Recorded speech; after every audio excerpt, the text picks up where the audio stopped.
Bring out the talent. Bring out the talent. Bring out the talent. Welcome to Bring Out the Talent, a podcast featuring learning and development experts discussing innovative approaches and industry insights. Tune in to hear our talent help develop yours. Now here are your hosts, TTA's CEO and President Maria Melfa and Talent Manager Jocelyn Allen. Welcome, everyone. We're so excited to have you join us today. This is Maria, and I'm very excited to have my co-host, Jocelyn, join us. Oh, I'm here again, guys. You can't get rid of me. What is this? Episode 5 of season 2 already? I can't even believe it that you guys still want to keep us around. Thanks for joining. It's good that you have your voice back, Jocelyn. I thought I was going to be a sole podcaster today. I would never do that to you. I know I am getting over a cold. Yesterday, I thought I was going to have like a Demi Moore kind of moment on the podcast, but that has passed me by and you get regular old Jocelyn. So, okay. Excellent. So let's get started. According to Gallup, a staggering 85% of employees are not engaged or are actively disengaged at work, resulting in $7 trillion in lost productivity. Wow. But there's hopefully news. The Institute of Coaching revealed that over 70% of individuals who received coaching benefited from improved work performance, engagement, relationships, and more effective communication skills. They also reported that 86% of companies felt that they recouped the investment they made into coaching and then some. So where, as leaders, can we begin when it comes to providing coaching? What are the first steps that leaders can take to cultivate a coaching mindset in the workplace? We dive into that today with our special guest, Jay Caputo. Jay is a seasoned educator, trainer, certified master coach. I'm sorry, I said that twice. Okay, let me do that part again. Jay is a seasoned educator, trainer, certified master coach, speaker, writer, and beloved TTA consultant. Thank you for joining us today, Jay. Well, Welcome. Thank you for having me. Yeah, thank you. It's a pleasure to be here. I'm also, by the way, a husband and a father and an uncle and a friend. And to me, those are as important, often more important than the other things you just listed for me. But thank you. Yes, absolutely. Those are very important. Love that. We're very excited to have you, Jay. As Maria said, you are a beloved TTA consultant. So again, And I feel the love. I do. Thank you. Good. Well, listen, I mean, the reason why we love you so much is the success that you have brought to TTA, the insight that you bring to TTA, the change that you've brought to our customers. I mean, it's one of those things I don't think we've introduced you to a customer that hasn't absolutely loved you, Jay. You're fantastic. So with nearly 3 decades of experience as an educator, trainer, and coach, can you tell us what led to this passion about coaching? Yeah, of course. There really were 2 significant influences for me, the first of which started way back when I really began my career. So my first mentor, his name is Michael Strasner. He, became a really good friend over the years, but at first his influence in my life, I couldn't fully appreciate because, I was really kind of young. I was still in college, getting, my first bachelor's degree. I did a leadership development program. He was a leader of the center. He was the main manager of the organization at the time, at least in this location. He was also a coach. And so, in this program, I received a bunch of coaching from him. Now, he became more of a mentor. And there is a difference between mentoring and coaching, which we can talk about if you like. But there certainly are important aspects of coaching in a mentoring relationship. And he demonstrated for me, directly, me being on the receiving end, what coaching could be, that, the significance it can have in someone's life because of the significance it was having in my own life. I started to realize things about myself that I was previously completely unaware of. But more importantly, I started to design conversations about myself and methods to go about creating what I wanted that I would have otherwise just never considered, right? So the effects that I experienced on the receiving end of coaching were really powerful, right? And he was the first one. He was the main person who he taught me some really valuable, things along the way. So the significance of context for example, the true meaning of responsibility, the value of style flexing. All these things were foreign concepts to me until I met Michael. And so, as he mentored me and coached me along the way, I just developed in ways that were profound. And so that was a powerful influence. The second one has been the experiences I've had with various clients. So I never really sought out to become a coach. It was sort of happened accidentally. I gravitated towards training, and I was an educator. I taught high school for several years, was a basketball coach, right? This was after I sort of got started on the journey of leadership development. And then that led into youth leadership training. I've been doing that for a long time. And then corporate training. I've been doing corporate training for the past 22 years or so. And what would occur is people would come to me at breaks or at the end and say, hey, can you work with me directly? And that's how my coaching practice got built. So I never really sought out to create a practice. It just organically occurred. But what I learned from clients and their feedback along the way, what they were accomplishing for themselves, the ways in which they were creating not just the results they wanted, but the experiences that mattered to them, the relationships that were important to them, and how the coaching process influenced that, made a difference for them. That's been a big motivator as well. So that's why I've stuck with it all these years, and it's evolved for me. Going back to what you said, where you were talking about coaching and mentoring, you said we can talk about the differences between those. Let's go there. What are the differences? Like, what is, and I guess maybe the misconceptions around it, what people think mentoring is and why maybe coaching isn't necessary, vice versa. Let's dive into that. Yeah, it's really not that complicated. So within a mentoring relationship, coaching does occur. But within a coaching relationship, mentoring really doesn't happen there. So, to think of it like this, ask yourself, where do the solutions come from in the relationship?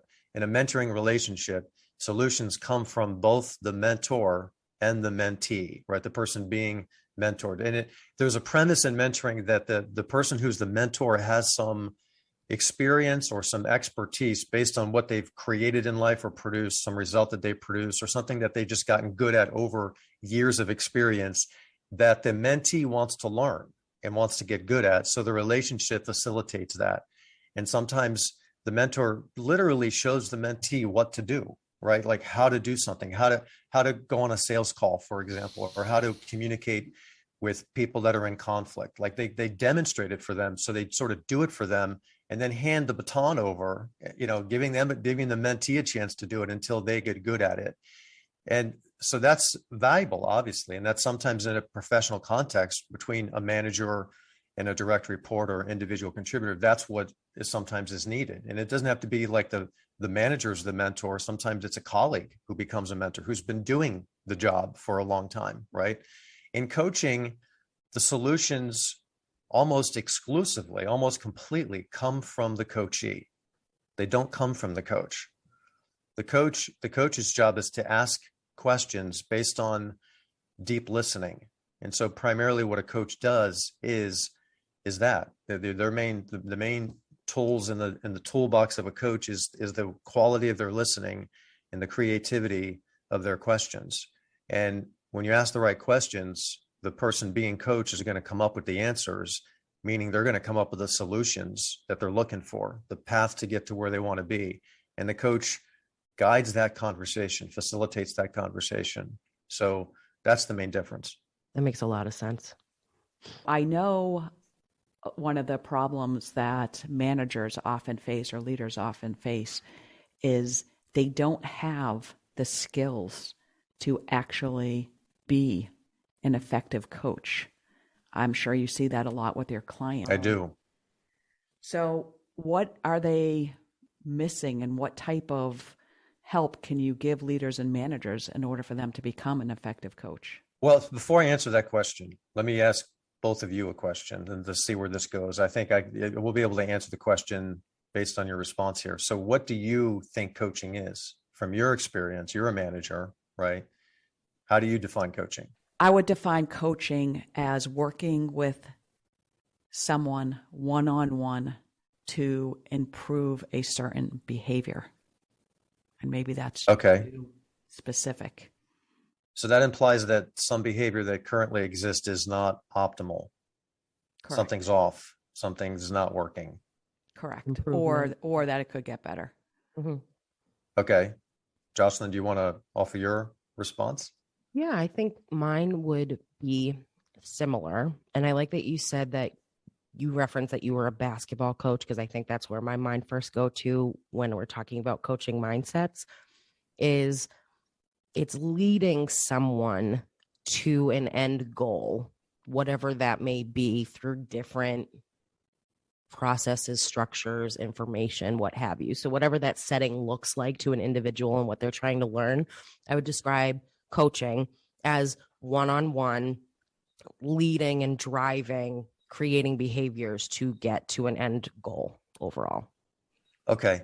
Remember before I said one of the things that I learned from Michael was the significance of context.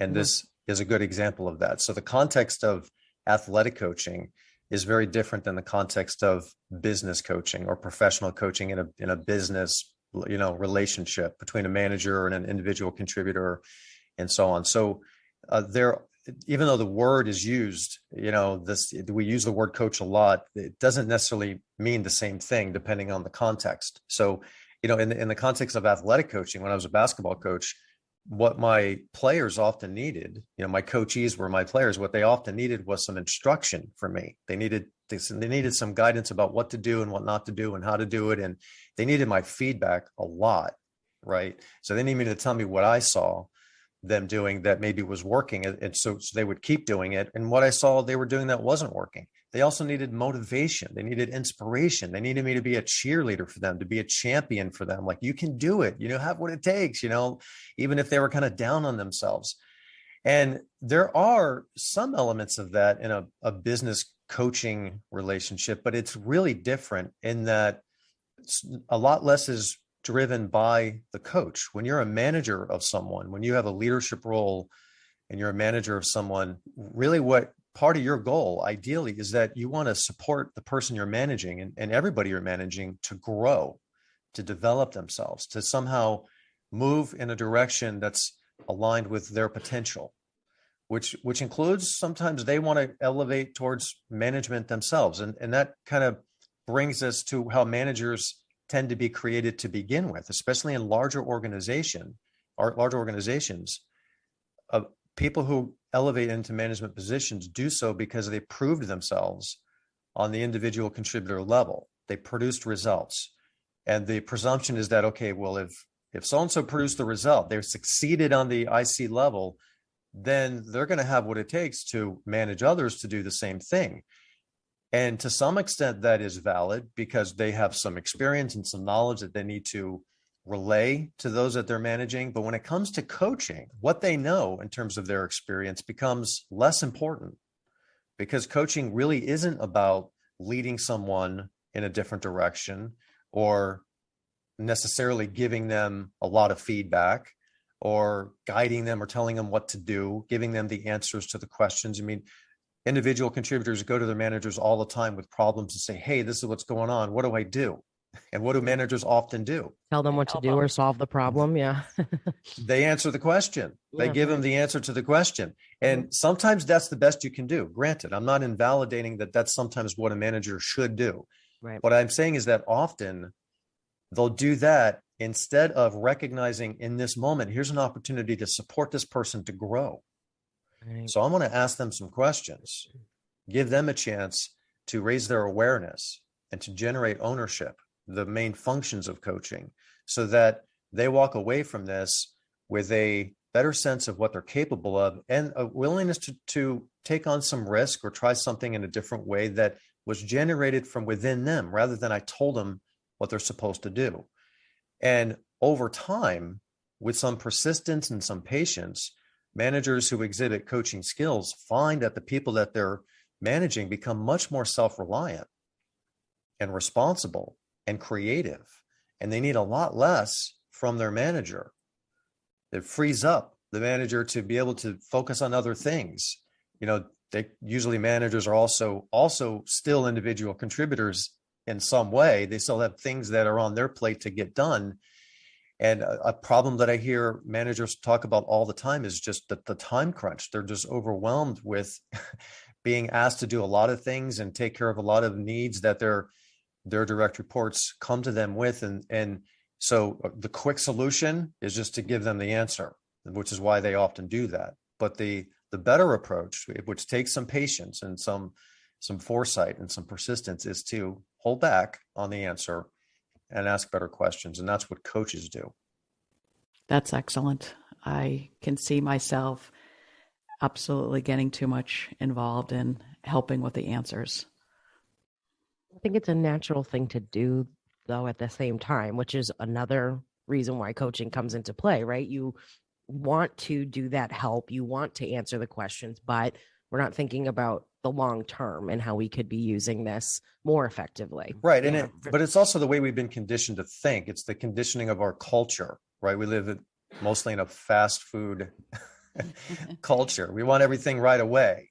Exactly. And the assumptions or expectations is that if somebody has the answer and you ask somebody a question and they have the answer, they're going to give you the answer.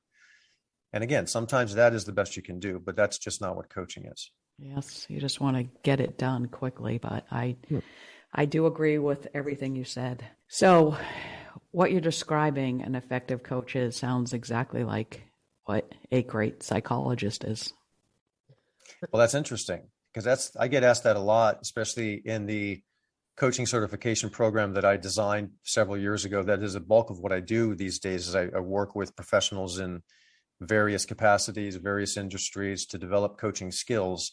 Not that they necessarily want, most of the people that are in the program, just as a side note, they don't want to quit their job and become a full-time coach. They just want to develop the skills of coaching in an excellent way and to fuel what they do, to enhance what they do as a professional. But what I get asked this question a lot, what's the difference between therapy and coaching? And there is a significant difference. So again, let me ask you, if there is a difference, what do you think it might be? Wow, that's a good question, because I know I have gone to a therapist, and what you were describing as far as my therapist would work with me to come up with my own solutions and never really answer or tell me what to do. So I guess that's what resonated with me when you were describing that role and thinking about the similarities between a psychologist and a coach. But I don't know, Jay.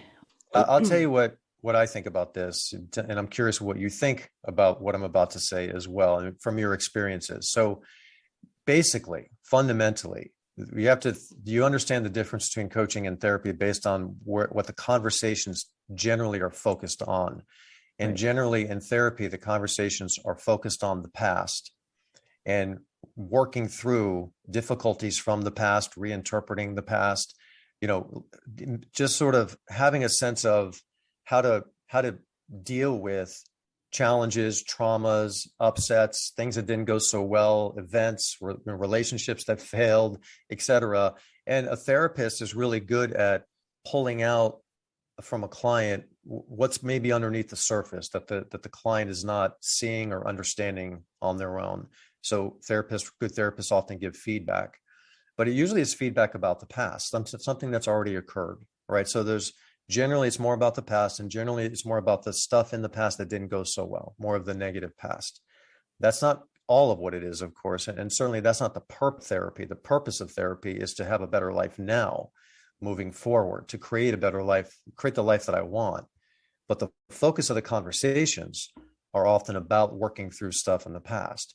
And where coaching is different is that almost completely, I mean, not 100%, but getting pretty close to it, around 80, 85% of the time, the focus of coaching conversations is about the future and the positive future.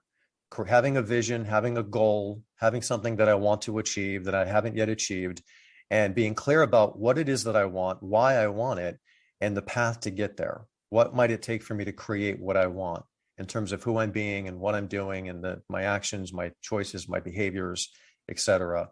And knowing that in that there's a lot of unknown, there's going to be failure that occurs along the way. So, it's a process. I will get some feedback as well from people in my life when I'm being coached, but also from my coach at times. It's just that's not as significant in a coaching relationship as it is in a therapeutic relationship. So I think of it this way: a really good therapist can be a really good coach. They also will coach, but a really good coach isn't a therapist.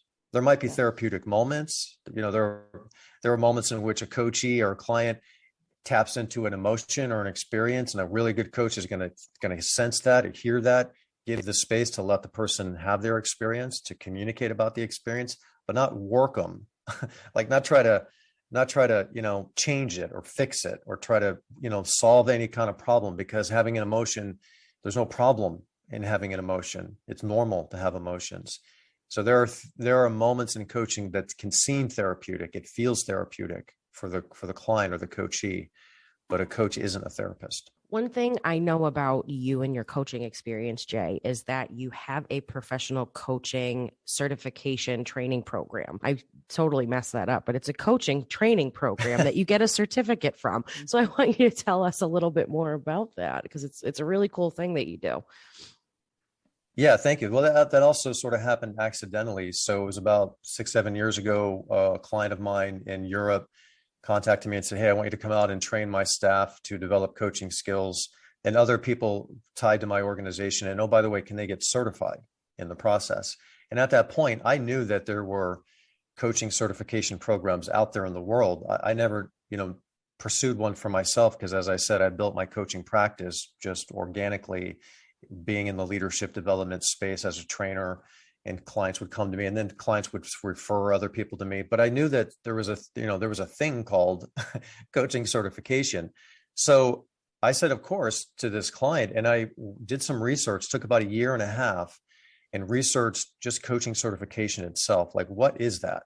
And who are these organizations that accredit these programs where somebody goes and gets a certification?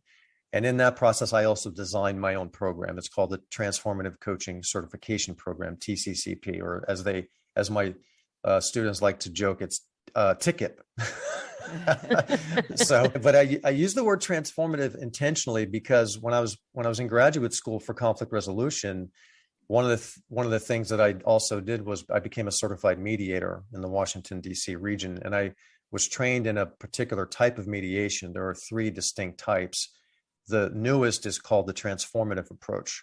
And the transformative approach is a bit deeper than what is historically the most common type of mediation, called facilitative, in which the mediator simply is facilitating a conversation between people in conflict and asking questions to help them come to their own solution to the situation. But the transformative does that, as well as factors into the equation the quality of the relationships between the people in conflict to begin with. Like, how did they get here, right? And if they could better understand the way that they relate to one another, maybe some of the assumptions that they make or the ways in which they communicate that aren't working, that if they were conscious of this and they could do some work around that too, it would not only help this current conflict, but it would help their relationship moving forward. And they'd be less inclined to find themselves back in this conflict again. Or if they found themselves in conflict again, they'd be more equipped to deal with it themselves, not have to go to an outside support service like mediation. So that influenced me a lot in terms of the way I was coaching too. That, I had already started intuitively including this in a lot of my coaching, but the program that I designed factors into the equation that when we train people how to coach, we're not just training them on how to support clients to achieve tangible outcomes and goals. It is that, but it's also recognizing that along the way to achieve those goals, other people are involved. Relationships are a factor, an important factor. There are key influences regarding how a client relates to someone else that makes a difference in whether or not they're achieving the goal or achieving it in the right way. So that's a deeper type of coaching. And the program that is really includes that, and includes certain what I call transformative distinctions that are helpful to do that well. So Jay, how does the program work? How many days is it? Is there a series of classes?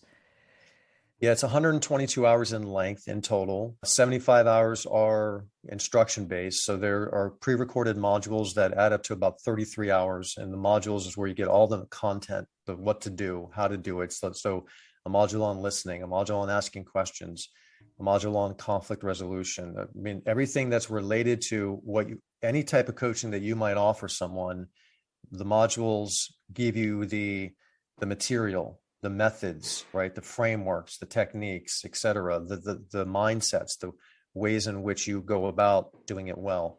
Then there are the live review sessions, and a participant completes 40 hours of that. And in the live review sessions, two things occur. People come with questions based on what they learned in the modules. And so we take a deeper dive into topics based on what they want to talk about, but also people experience being coached. I coach people directly in these live sessions, and others are listening and observing and learning about coaching as they're watching it happen in, live and in person. And sometimes they're receiving the coaching, and sometimes they jump in and take on the coaching role, and I'll guide them along the way or give them feedback along the way. So it's very practical, because it was my experience as I developed my own practice that I really learned how to coach by doing it, not by reading about it, right? Or watching somebody else talk about it. I had to be on the field. I had to really be with people. So and that's why we chose by the way, the accreditation organization that we chose, the Certified Coaches Alliance, CCA, rather than the ICF, because it was in our view that, the ICF was a little bit restrictive in terms of those asynchronous hours where you're practicing. You're able to get out there, try coaching, sort of, learn what you learn and do what you do, and then come back and get some feedback. So that's a key part of our program, is to actually participate in it. And that some of that occurs in these live sessions. And then there are educational assignments that are required that you do on your own time. There's also the coaching practice itself. So everybody who completes our program has completed 22 hours of actual coaching, and they've gotten feedback from some of that coaching from myself and others who are experienced coaches that are involved in the program. That's incredible. Are you doing that virtually now? It's all virtual. It's also, Okay. It began as a cohort style. So there'd be a start date and an end date, but we gave that up a few years ago because we realized that people have different, availability, different needs. And so people join whenever they want to join. And we have an LMS that we use. So once they register for the program, they have access to all of the material, all the modules, there's a 189-page manual that they get. There's a lot of other resources that they have access to, audios and videos that are targeted and focused. But a person can take anywhere from 4 months to 12 months to complete the program. So they do it at their pace. And we found that really works well. The other thing that's helpful about the way we designed it is that some people are, and as you can imagine, in the beginning phases of the program, and others are towards the end. So the questions that, somebody might bring if they're starting off, the questions they're going to bring are going to be questions that somebody, they learned maybe a few months ago, but they hear it again. So it's reinforcing for them. A lot of the stuff that people learned, they're not going to remember it just listening to it one time. So intentionally, we design it so there's that reinforcement factor. And then someone who's asking a question who's further along, maybe they're about to complete the program, they may ask a question that somebody new hasn't gotten to yet, but it gives them some precursor. It gives them some information that they can start to think about before they get to that module. So that deepens the learning. And we have found that this approach works really well. People don't have to be in the same phase to support one another in terms of each individual's learning and development and the reinforcement of the learning. I continue to be impressed with how thorough you think things out, Jay. The fact that you're thinking about, the availability of people to sign up for this. So you extend and kind of flex when people can enroll in getting the job done. You incorporate all levels of people from where they've enrolled to interact with each other, to be able to kind of maybe set expectations or plan ahead. You make them be vulnerable, all of these things that you think out. I just continue. I don't know why I'm surprised by it anymore, but you think ahead, and every piece of the puzzle is always in play. I love the guidance that you're able to provide, and it's clear why you're such an amazing coach. So this program sounds amazing. Is it something that people can just go in and enroll in? So you do this, Sure. I mean, any Joe could sign up for it, or is it organizationally you want people to enroll? It's probably both, right? But yeah, there's a process to follow. What typically happens is, we have a website. It's called 4dcertification.com, the number 4, the letter D, and the word certification.com. And people can learn about the program there. They can also register there, but usually people want to talk to me first. They, get a sense of who I am, because so much of the work they're going to do in the program is with me. I mean, these live sessions in particular, 40 hours of live sessions, they kind of want to have an idea of, who is this guy?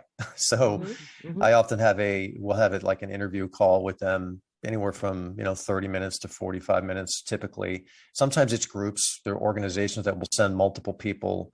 And we've set it up so that there are discounts for organizations if they send multiple people. We have nonprofit organization discounts. So we're trying to be responsive to where the market's at. But yeah, we have learned that it does help to be flexible, because people are not in the same place, especially with regard to just busy professionals. They obviously the word busy is used for a reason. So it's not like they can just give up everything else and dive into a program like this. They want to do it at a pace that works for them. So we've set it up for that to happen. Jay, do you ever have any students that actually do not do well and you do not want to give them a certification at the end? Well, I've had students that took longer than they thought they were going to take. For example, I've had some students that failed the final exam and had to restudy it and redo it and eventually pass it. I've also had students who, when they submit their recordings of their coaching, something was off or something was not developed yet. So I'd work with them to develop that before they completed the program. But I've never had somebody who was committed to finishing the program who didn't finish. They may have just may have gone down a different path than they thought it was going to go down when they started, or may have taken longer than they thought it was going to take. But anybody who is truly committed to completing it is capable of completing it with the right coaching, which is what they get, not ironically. No, yes. Plug that. I love it. So at the end, you just mentioned they submit a video of them coaching somebody. Yeah, they have to. Part of the requirements of the coaching practicum log is to submit 2 of the hours of the 22 hours that they deliver coaching. One of those hours has to be video. So usually it's on Zoom or some other similar platform. So I can see them and I can see the person that they're coaching, and just, get a good sense of how it's going. And they get feedback directly from submitting that. And it doesn't have to be at the very end, but it's somewhere in the process of them towards the end, usually, where they're completing everything, all of the other elements, where they will submit not only their log, but their recordings of coaching as well. This is the coolest thing I've ever heard. I love this program. It's so cool, Jay. I'm jazzed up about it. I get excited, and I would I also think it's cool for people to know what that other side of it looks like, right? It's not just plugging in and getting these hours done in 4 months. It could be taking the exam twice in a matter of 12, and that's okay. Like, the commitment will get you through that. I love hearing that failure is an option in that, you know what I mean? And kind of getting back on the horse and trying to do it again. Actually, for the most part, for most people, failure is required. It's a significant way people learn. Mm-hmm. They try something, doesn't go so well, and it's not a bad thing. It's depending on how it's looked at and how it's discussed, and the way that we debrief on all the time in these live sessions. People will come and say, "Okay, I did this. I had a coaching session, and this is what I said. But I'm not so sure how that went, or what else could I have said? What else could I have asked?" So we will debrief a lot on actual coaching that people are putting into place, and they realize, okay, well, if I could do it over again, this is what I would say instead. But it's not like a problem. It's not even really like a failure. It's just there's more to consider than what they may have initially had considered, and that's always the case. Right. I'm a firm believer that one of the biggest things that can hold an individual back, or does, is the fear of failure. It is a scary thing. And I think a lot of people, and I have definitely struggled with it, don't know how to be wrong. You know what I mean? Don't know how to make a mistake and then kind of lead from it. So they stay in a box because, it's better to just be kind of safe than it is to attempt something and have it not go the way that they planned. I agree. I think it's true for most of us in different areas of life. We're sort of oriented to think this way. It's reinforced unwittingly or unconsciously in a lot of aspects of the way we go about being raised. when we're little, right? So it's sort of ingrained in us or embedded in our subconscious. And in coaching, I use the term committed non-attachment when I'm working with coaches to develop their skills. And committed non-attachment, when you hear that, it might sound like a paradox, right? Right. But it's based on the idea that as a coach, I'm always committed to my clients achieving what they want to achieve, to reaching the results that are important to them, or enhancing whatever relationship they want to enhance. So it's not just material outcomes, it's also experiential outcomes. But I also realize that it's their life. It doesn't have to happen the way that I think it's supposed to happen. So I'm not attached to the process. I'm not even attached to the outcome that they actually achieve it, because who am I to say that in the scope of their journey that they're on in their life, that failure is not supposed to be what they experience, right? So I have to have a healthy relationship with failure as a coach in order to give the space for the people I'm working with to experience some of it along their journey. And if I'm okay with it, if I don't have a problem with it, that also gives some permission for them to redesign their relationship with their own failures and see them as opportunities, see them as lessons. As we wrap up our podcast today, what are some tips that listeners could start using to become an effective coach? One thing that I would recommend to anyone who has a leadership role or a managerial role is to consider getting rid of the word boss and replacing that word with partner, the word partner. A couple of years ago, I did a TEDx talk based on a model that I designed back in graduate school, which is intended to clarify a bit about what it takes to build the best relationships. We use the word partner a lot to refer to our best relationships, but we use it sparingly. And even when we use the word, sometimes we don't necessarily experience the qualities of relationship with the person we think is our partner. It's my view, it's been my experience learning from my clients, especially those who have managerial roles, that the best managers relate to the people that they're managing from a true sense of partnership. We're together. We have different responsibilities, like different things that we're accountable for, but we work synergistically. And there's a high level of trust, a high level of creativity, a greater capacity to deal with differences and have conflict. And that's one of the factors of partnership, is the relationship a person has with conflict. That's a key part of it.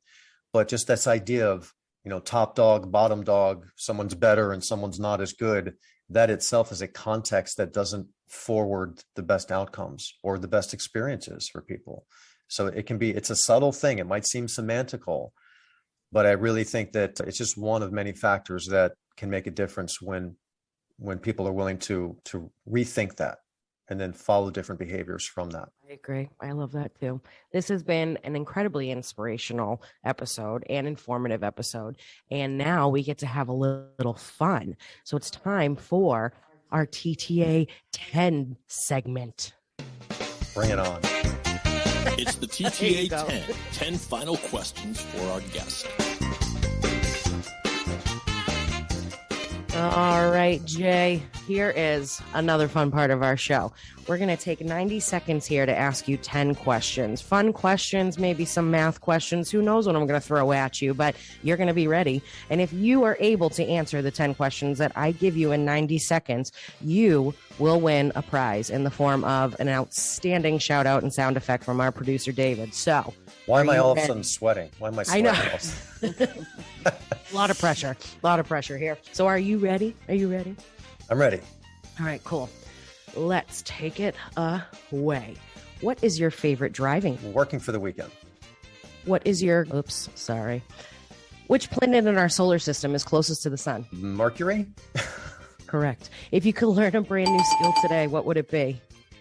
A brand new skill? How to play the guitar. What are Scooby-Doo's treats called? Scooby snacks. Pancakes or waffles? Pancakes. Police. Sweet or savory? Savory.